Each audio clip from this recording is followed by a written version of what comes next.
اس وقت M Q M کا وفد میڈیا سے بات کر رہا ہے. قبول کر لیے گئے یہ کیسے اور جتنی باقی پارٹیوں نے کیے وہ سب ریجیکٹ کر دیے گئے. جناب یہ تو بائی ڈیزائن ہے, اس کو تسلیم نہیں کیا جا سکتا. اس وقت الیکشن کمیشن جو سندھ کا ہے اس کے جو ہیڈ ہیں اعجاز چوہان, وہ مکمل طور پر پیپلز پارٹی کے خواہش, اس کے سیاسی مفادات, مقاصد کے لیے جو کچھ پیپلز پارٹی ان کے لیے کر سکتی ہے وہ پیپلز پارٹی کر رہی ہے, اور جو وہ پیپلز پارٹی کے لیے کر سکتے ہیں وہ پیپلز پارٹی کے لیے کر رہے ہیں. ایسے ہی تو ایک صاف اور شفاف انتخابات, سب کے لیے قابل قبول انتخابات, اگر الیکشن کمیشن, نگراں حکومتیں اس ملک کو نہیں دے سکیں تو جن بحرانوں میں یہ ملک ہے اس میں کئی گنا اضافہ ہو جائے گا. یہ الیکشن آپ کے لیے ایک بہت بڑا مسئلہ بن جائے گا اگر اس کی شفافیت نہ ہوئی, اور شفافیت ہوتی بھی نظر نہ آئے. انتخابات کا غیر جانبدارانہ ہونا ہی نہیں, اس کو نظر آنا بھی بہت ضروری ہے. اب نظر اس کا جانبدارانہ ہونا بڑا واضح ہوتا جا رہا ہے. جی صاحب یہ بتائیں کہ آپ نے الیکشن کمیشن کے اوپر الزام لگا دیا ہے کہ پیپلز پارٹی نے ان کے اوپر پیسہ لگایا اور وہ خریدے جا چکے ہیں. ایسی صورت میں الیکشن کمیشن کیسے انصاف کرے گا, انتخابات کیسے شفاف ہوں گے؟ دیکھیں, دو باتیں ہیں. ہم نے تو جو ہمارے پاس اطلاعات آ رہی تھیں وہ ہم نے ان تک پہنچا دی ہیں. تحقیقات تو کرانا ان کا حق ہے, بلکہ ان پہ فرض ہے. جہاں تک ہمارا معاملہ ہے, ہم یہ کہہ رہے ہیں جو ہمارے اعتراضات ہیں اس کے اندر جو بڑی بڑی آئینی, قانونی اور انتخابی جو ضروریات ہیں ان پرنسپلز کو مکمل طور پر ریجیکٹ کر کے آپ نے ایک نئے طرح کی حلقہ بندیاں کی ہیں, اس کی وضاحت کر دیجئے نا. وہ والے معاملات جب یہ یک طرفہ طور پہ ہوا ہے تو جو کچھ ہمیں اطلاعات مل رہی تھی وہ ہم نے ان تک پہنچا دی ہے.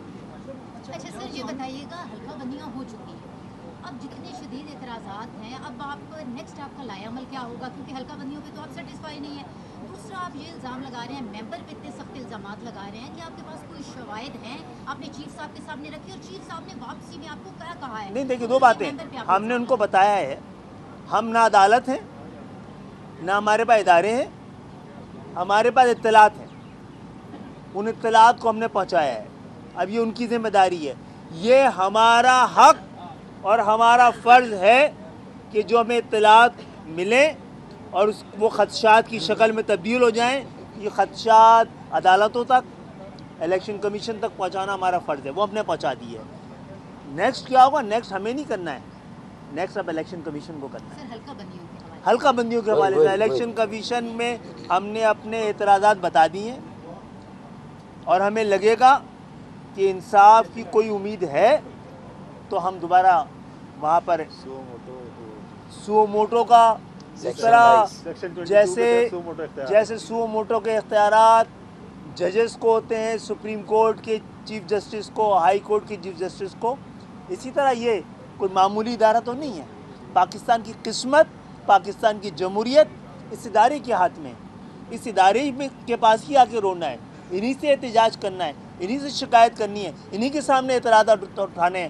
اور ان کے اگر کچھ ممبران کے لیے بعض گشت سنائی دے رہی ہے تو ہم اس خدشات سے کہ پتہ نہیں یہ بات ان تک پہنچی ہے نہیں پہنچی ہے, ہم نے پہنچا کے اپنا فرض پورا کر دیا.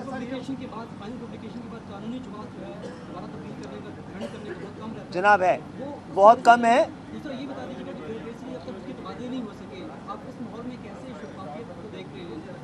جناب یہ سارے بالکل صحیح ہے, آپ نے جو بتایا ہے وہ ایک بڑی بدنصیبی ہوگی کہ انتخابات سے چند مہینے پہلے پوری قوم اس نتیجے میں پہنچ جائے کہ انتخابات پھر 2018 کے انتخابات کی شکل میں طریقے سے ہوں گے, تو یہ بہت بڑی بدنصیبی ہوگی.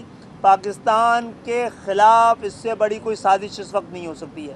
جہاں تک آپ نے بتایا ہے ایک بہت کم گنجائش ہے, لیکن جب آپ کا مقدمہ بہت مضبوط ہو, صاف ہو, واضح ہو تو یہ گنجائش نکالنی پڑتی ہے. سر یہ بتائیے گا, ایک تو آپ چیف الیکشن کمشنر پہ آپ کو یقین نہیں ہے, شکایت بھی آپ نے نہیں, یقین ہے, امید ہے.